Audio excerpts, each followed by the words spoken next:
Good morning সকলোকে। আজি শুই উঠিয়ে চিধা চাহ খাই মই ৰেডি হ'লোঁ বাগান যাবৰ কাৰণে। যিহেতু আজি আমাৰ বাগানৰ নতুনকৈ পাত ছিঙা আৰম্ভ কৰিব, সেয়া পূজা কৰিবৰ কাৰণে সকলোবোৰ যা যোগাৰ হৈ গ'ল।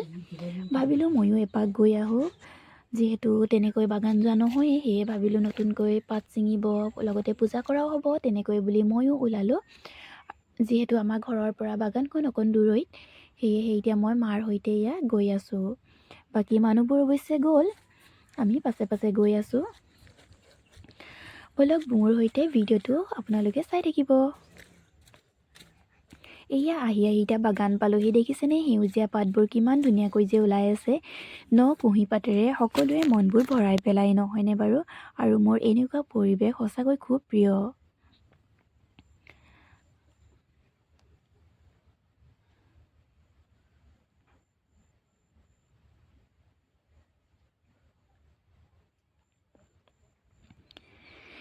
এতিয়া মায়ে ধূপ চাকি জ্বলাই পূজা কৰিবলৈ আৰম্ভ কৰি দিছে।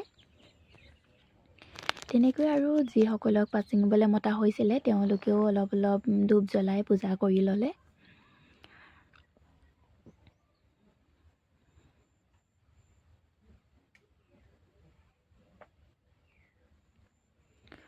পূজা কৰা হৈ গ'ল। তাৰপিছতে আমি সকলোৱে প্ৰসাদ খালোঁ আৰু প্ৰসাদ খাই পিনি দেখাই দিছোঁ অলপ মানুহবোৰকো, আৰু কিছুমান ঘৰলৈ গুচি গ'ল বাৰু, তেনেকৈ ভিডিঅ' কৰা থাকি গ'ল। আৰু দেখিছেনে বাগানৰ মাজৰলৈ ময়ো সোমাই গৈ আছোঁ।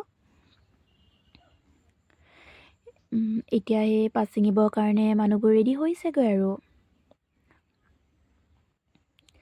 ভাবিলোঁ নতুনকৈ পাত ছিঙা যিহেতু আজি প্ৰথম, সেয়েহে ময়ো বোলো কেইডালিমান ছিঙি চাওঁ।